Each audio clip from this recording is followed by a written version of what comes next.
اللہ رب العالمین والصلاة والسلام علی سید الانبیاء والمرسلین اما بعد فاعوذ باللہ من الشیطان الرجیم بسم اللہ الرحمن الرحیم۔ الحمدللہ الہادی پروگرام میں جہنم کا تذکرہ چل رہا تھا اور مختلف آیات اور صورتوں سے گزرتے ہوئے ہم سورۃ الفرقان پر پہنچے تھے، اور اس کی کچھ آیات میں اللہ تعالیٰ نے اپنے مخصوص بندوں کا ذکر کیا، ان کے اچھے اوصاف کا۔ یہ پوری باتیں ہم نے تفصیل سے ذکر کی، اور اس کے بعد پھر کچھ مزید اللہ تعالیٰ نے اچھے بندوں کی صفات ذکر کی، تو میں نے چاہا کہ اس کو بھی ہم شامل کر لیں تاکہ ہمیں برکت حاصل ہو۔ تو اللہ تعالیٰ نے جو آیت بیان فرمائی، میں اس پہ کلام کر رہا تھا، یہ 73ویں آیت ہے۔ اللہ تعالیٰ ارشاد فرماتا ہے کہ وَالَّذِينَ إِذَا ذُكِّرُوا بِآيَاتِ رَبِّهِمْ لَمْ يَخِرُّوا عَلَيْهَا صُمًّا وَعُمْيَانًا۔ اللہ کے اچھے بندے وہ لوگ بھی ہوتے ہیں کہ جب ان کے سامنے ان کے رب کی آیات ذکر کی جاتی ہیں تو ایسا نہیں ہوتا کہ وہ ان پر بہرے اور اندھے ہو کر گر پڑے، ایسا نہیں ہوتا۔ اس کا میں نے مفہوم آپ کو سمجھایا تھا کہ وہ یوں نہیں کرتے ہیں کہ آیات اللہ کی سنیں، اللہ کی باتیں سنیں تو اپنی آنکھوں کو بند کر لیں، یعنی کوئی چیز دیکھیں ہی نہیں، اور یعنی نصیحت جو کسی عمل سے حاصل ہو سکتی ہو اس سے اپنی آنکھوں کو بند کر لیں، یا دیکھ رہے ہیں لیکن نصیحت حاصل نہ کریں تو بالکل ایسا جیسا اندھا ہو، اس کو نظر ہی نہ آ رہا ہو تو بیچارہ کیا نصیحت حاصل کرے گا۔ اور اسی طرح جب انہیں اچھی بات کہی جائے تو وہ اپنے کانوں سے سن تو رہے ہوں لیکن عمل نہ کریں، تو بالکل ایسے جیسے بہرے، کہ بہرے کو پوری قرآن سنا دو، اسے کیا بیچارے کو پتہ چلے گا۔ یہ اللہ تعالیٰ نے بیان فرمایا۔ اس کا مطلب ہے کہ یہ عادت انتہائی غلیظ اور بری ہے کہ ہم ایک منظر اپنے سامنے دیکھ رہے ہیں، مثال کے طور پہ کچھ لوگ گناہ کر رہے ہیں، اس گناہ سے ان کو سزائیں مل رہی ہیں، نتیجے غلط مرتب ہو رہے ہیں، لیکن ہم عبرت حاصل نہ کریں۔ ایک آدمی چوری کرتے ہوئے پکڑا گیا، شریف آدمی تھا، اس کی بے عزتی ہو رہی ہے، جیل میں ڈال دیا گیا ہے، کسی کو پھانسی کی سزا ہو رہی ہے، کسی کو مارا پیٹا جا رہا ہے، کسی کے مکان کی قرقی کی جا رہی ہے، اس کے مطلب برے رشوت وغیرہ کی وجہ سے، برے اعمال کی وجہ سے۔ تو یہ چیزیں اللہ نے جو قائم کی ہیں، دنیا میں بہت ساری چیزیں جو ہماری شامت اعمال کا اگرچہ نتیجہ ہوتی ہیں لیکن یہ منکشف کیوں ہو جاتی ہیں، ظاہر کیوں ہوتی ہیں، پوشیدگی میں بھی ہزارہا لوگوں کو سزائیں ہوتی ہیں، پتہ بھی نہیں چلتا، پوشیدہ رہتی ہیں۔ یہ اسی لیے کہ لوگ اس سے درس حاصل کریں، عبرت حاصل کریں۔ تو ہم دیکھ رہے ہوتے ہیں لیکن کہتے ہیں تو اس کے ساتھ ہو رہا ہے نا، میرے ساتھ کوئی ہو رہا ہے، تو ہم نصیحت حاصل نہیں کرتے ہیں، ڈرتے نہیں ہیں، خوف محسوس نہیں کرتے ہیں، یہ گویا کہ ہم اندھے ہو جاتے ہیں۔ اسی طریقے سے اچھی باتیں سنتے ہیں لیکن اس پر عمل نہیں کرتے ہیں۔ یہی میں آخر میں پچھلے پروگرام کے لاسٹ میں آپ کو سمجھا رہا تھا، ہمارے بھائی ہوں یا بہنیں، ہم صرف اگر کسی درس قرآن میں جائیں گے، درس حدیث میں، کسی میلاد کی محفل میں، کسی 11ویں کی محفل میں، روڈ کے اجتماع میں، جمعے کا بیان سننے جائیں گے، کتنی اچھی نصیحت کیوں نہ ہو، ہم ایک کان سے سنتے ہیں اور دوسرے کان سے نکال دیتے ہیں۔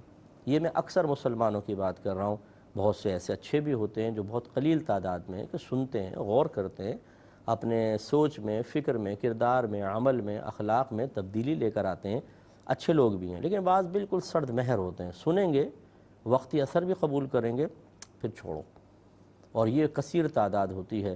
اور یہ ایسے لوگ ہوتے ہیں، آپ غور کیجئے گا، اور یہ میں آپ کو ایک بات عرض کر رہا ہوں، آزما کر دیکھیے گا، 1.5 گھنٹے کے بیان ہوں گے، جب باہر نکلیں گے کوئی پوچھے کہ کیا بیان ہوا، سنانا، ایک بات بھی یاد نہیں ہوگی۔ ہاں بہت اچھا بیان تھا لیکن بس وہ ذہن میں نہیں رہا کیا کیا کہا تھا۔ دیکھو ایک آدھ بات یاد رہی، باقی ساری فراموش، کیونکہ وہ ہے ہی نہیں، ہمارے سیکھنے کا تو جذبہ ہی نہیں ہے نا، کہ بعد میں عمل کرنا ہے تو ذہن میں، میموری میں اس کو محفوظ کریں، میموری میں نہیں محفوظ ہو سکتے تو ڈائری پہ محفوظ کریں، ایک قلم ڈائری لے کر جائے آدمی، سنے، اس کے پوائنٹ نوٹ کر لے تاکہ بعد میں کچھ تو غور و تفکر ہو سکے۔ اتنے کمپیوٹر مائنڈ تو کوئی بھی نہیں ہوتا کہ 1.5 گھنٹے کی تقریر سنے اور ساری کی ساری یہاں فیڈ ہو جائے، اور کوئی کہے سناؤ تو ہم فی البدی ساری کے ساری سنا دیں۔ نتیجہ نکلتا ہے، اور پھر ہمارے ہاں لنگر ماشاءاللہ ہوتا ہے تو اس پہ جب لنگر بیچ میں آ جائے تو اس کی تو اپنی ہی برکات ہے، جو تھوڑا بہت ذہن کے اندر ہوتا ہے وہ بھی نکل جاتا ہے، کھانے پینے میں لگ جاتے ہیں، شور شرابہ اور ہنسی مذاق سا ہونے لگ جاتا ہے بعض اوقات، تو جب باہر نکلتے ہیں تو سب چیزیں فراموش ہوتی ہیں۔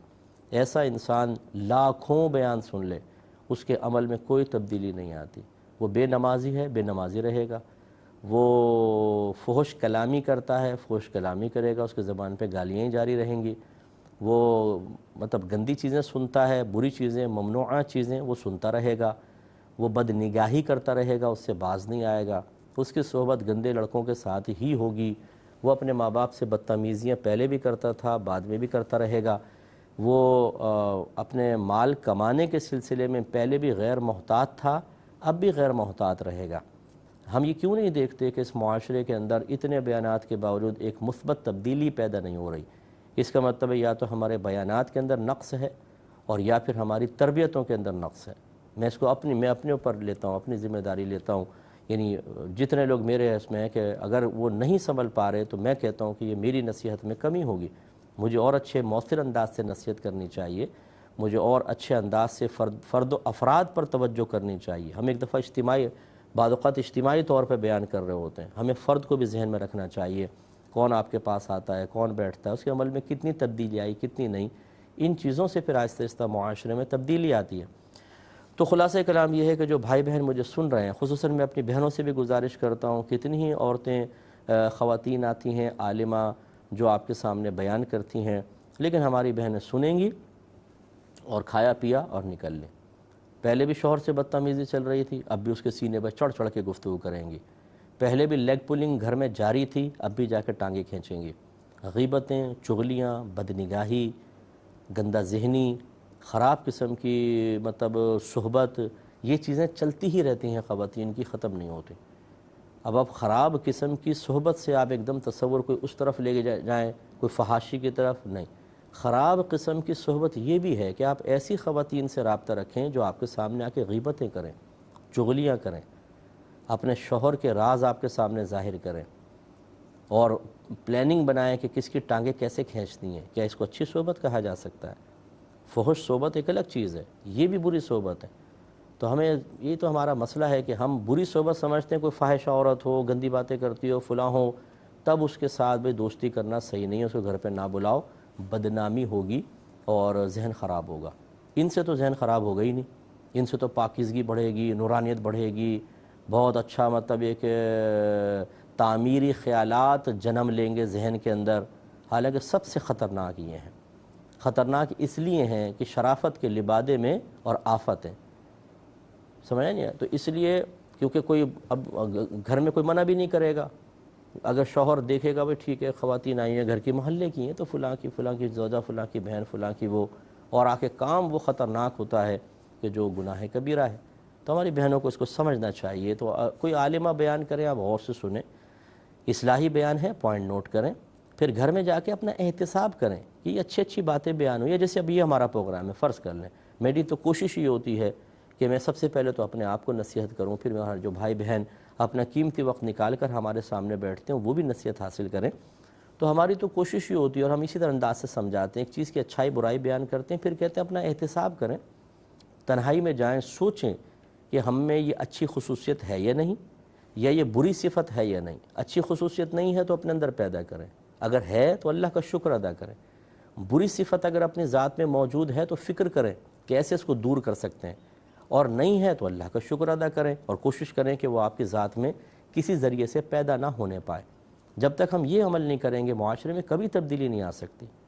بڑی معذرت کے ساتھ گزارش کرتا ہوں کہ ہمارے گھروں میں ہماری نسلیں نافرمان، نکمی، بے نمازی، گالیاں بکنے والی، مضر صحت چیزیں استعمال کرنے والی کیوں ہیں؟ کیونکہ جو اوپر والے ہیں وہ ان کے لیے قربانی دینے کے لیے تیار نہیں ہیں۔ ایک باپ جب خود فجر میں اٹھنے کی قربانی نہیں دے گا، گھر کیسے اٹھے گا؟ شوہر پڑا سو رہا ہے ٹانگیں پھیلا کے فجر میں، مؤذن کہہ رہے ہیں بیچارے حی علی الصلاۃ، حی علی الفلاح، الصلاۃ خیر من النوم، اور یہ اپنی نیند سے جواب دے رہے ہیں کہ لگے رہو مولوی صاحب، ہم تو اٹھیں گے وہی 9-10 بجے۔ اب جب شوہر سو رہا ہوگا بیوی کیوں اٹھے گی؟ پھر بچے کیسے اٹھیں گے؟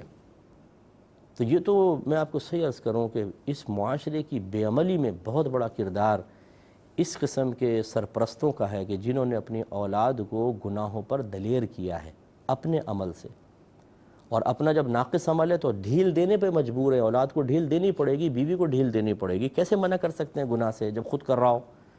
نتیجہ نکلتا ہے کہ پورا گھرانہ گناہ گار، پھر یہ گناہ گار گھرانہ جب باہر نکلتا ہے تو معاشرے میں گناہ پھیلتے ہیں۔ تو ان چیزوں پہ توجہ کرنے کی ضرورت ہے۔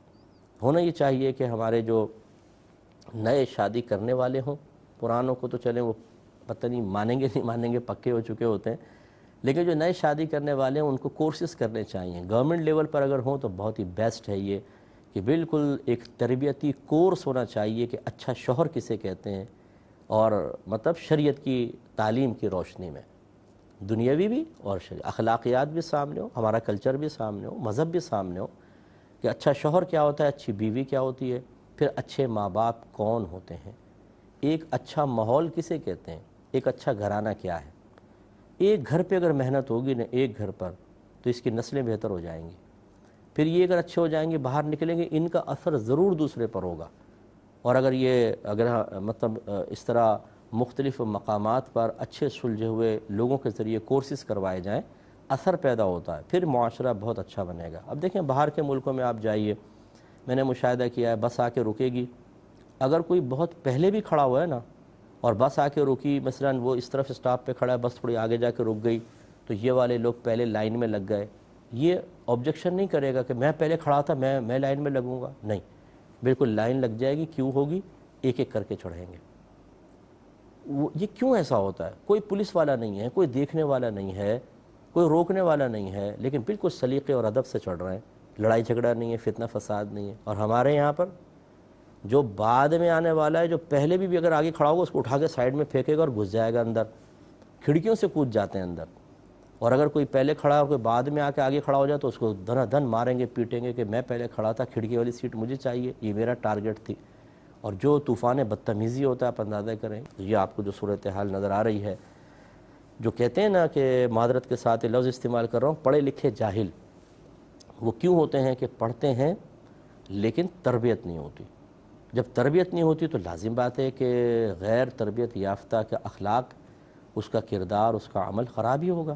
اب پڑھا لکھا ہے، عمل خراب ہے، تو پھر لوگ کہتے ہیں یار تم تو پڑھے لکھے ہو، پھر ایسی حرکتیں کر رہے ہو۔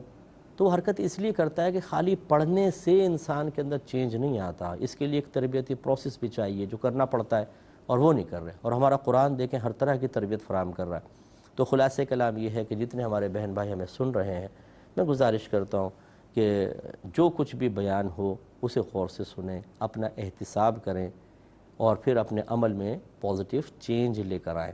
اس میں آپ ہی کا فائدہ ہے، ہمارا فائدہ آپ ہی کے ضمن میں ہے کہ آپ کریں گے تو چلے، ہمیں بھی فائدہ ملے گا، لیکن ہمارا نقصان نہیں ہے۔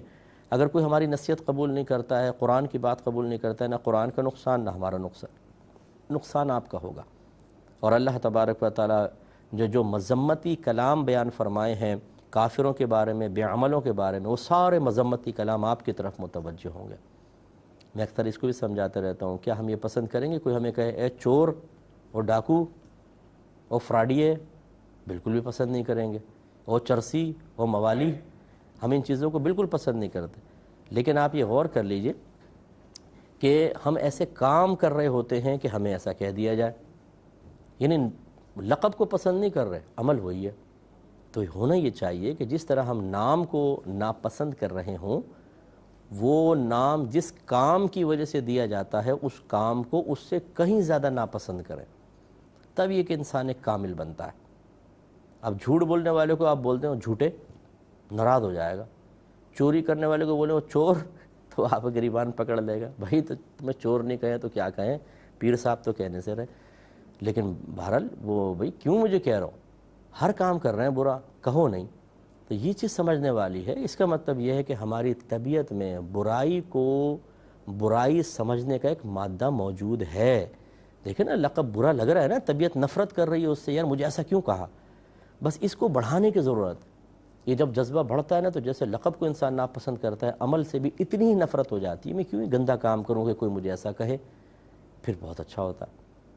تو اس لیے توجہ کرنی چاہیے۔ اللہ تعالیٰ نے آگے فرمایا کہ والذین یقولون ربنا هب لنا من ازواجنا وذریاتنا قرۃ اعین واجعلنا للمتقین اماما، اور وہ لوگ جو عرض کرتے ہیں کہ اے ہمارے رب، ہمیں ہماری بیویوں اور ہماری اولاد سے آنکھوں کی ٹھنڈک عطا فرما، اور ہمیں پرہیزگاروں کا امام بنا دے۔ یہ اللہ کے نیک بندے ہیں جو تمنا کرتے ہیں، ایک تو بیوی بچوں کے سلسلے میں کہ اللہ تعالیٰ انہیں ہماری آنکھوں کی ٹھنڈک بنا دے۔ اس طرح نہیں کہ بیوی بے عمل ہے، بے نمازی ہے اور غیبتیں کرتی ہے، بڑوں سے بدتمیزیاں کرتی ہے، زبان کی بہت تیز ہے، طنز کا کوئی موقع چھوڑتی نہیں ہے، نامحرموں سے اٹھلا اٹھلا کر مسکرا مسکرا کے باتیں کرتی ہے، تو اس طرح آنکھوں کی ٹھنڈ، اور لیکن میک اپ کرتی ہے تو بڑی پیاری لگتی ہے تو یہ آنکھوں کی ٹھنڈک بن گئی. نو، یہ نہیں ہے، بلکہ آنکھوں کی ٹھنڈک بننے کا مطلب دنیا کے اندر نہیں، آخرت میں. دنیا میں بھی ہو تو بہت اچھی بات ہے، جیسے نبی کریم صلی اللہ علیہ وسلم نے ارشاد فرمایا کہ اللہ تعالیٰ اس عورت پر رحمت نازل فرمائے کہ جب شوہر اسے دیکھے تو اس کے دل کو خوش کر دے. نیک سیرت عورت، یہ تو دنیا میں بھی آنکھیں ٹھنڈی کرتی ہے، لیکن آخرت اصل ہے، اصل کہ وہاں پر بیوی کو درجے مل رہے ہوں اور وہ نیک ہو، پرہیزگار ہونے کی وجہ سے اللہ تبارک و تعالیٰ کی طرف سے اس کو مقام عطا کیا جا رہا ہو تو آنکھیں ٹھنڈی ہوں گی. ایسے ہی اولاد. تو یوں کر لیں کہ دنیا میں بھی اور آخرت میں، دنیا میں بیوی نیک ہے، پرہیزگار ہے، کوئی گناہ نہیں کر رہی ہے، بچ رہی ہے گناہوں سے، اگر ہو رہا ہے تو توبہ کر لیتی ہے فوراً. ایسے ہی اولاد فرما بردار، نیک، پرہیزگار، متقی، عزت کرنے والی، یہ آپس میں سب، تو یہ آنکھوں کی ٹھنڈک ہوتے ہیں. ہماری آنکھوں کی ٹھنڈک وہی ہے جو میں نے آپ کو عرض کیا کہ بچے بے نمازی ہیں اور خراب کام کر رہے ہیں، گناہ کر رہے ہیں، لیکن آج بیٹے نے پینٹ شرٹ پہنی ہوئی ہے، زبردست قسم کی مطلب تیاری کی ہے، باہر اسٹائل زبردست ہے، پورا انگریز لگ رہا ہے، کیا ہیٹ ویٹ پہن کے، ابو میں کیسا لگ رہا ہوں، ارے واہ ماشاءاللہ بہت اچھا لگ رہا ہے، تو بولتے ہیں میری آنکھوں کی ٹھنڈک ہے میرے بچے. یہ ٹھنڈک جو ہے خالی دکھاوے کی ہے، یہ بعد میں ٹھنڈک گرمی میں بدل جائے گی میدان معاشر میں اگر اللہ ناراض ہوا تو. امید ہے کہ ہم یہ بات سمجھیں گے. اللہ تعالیٰ مجھے بھی آپ سب کو عمل پیدا ہونے کی توفیق عطا فرمائے. آمین. وآخر دعوانا ان الحمد للہ رب العالمین.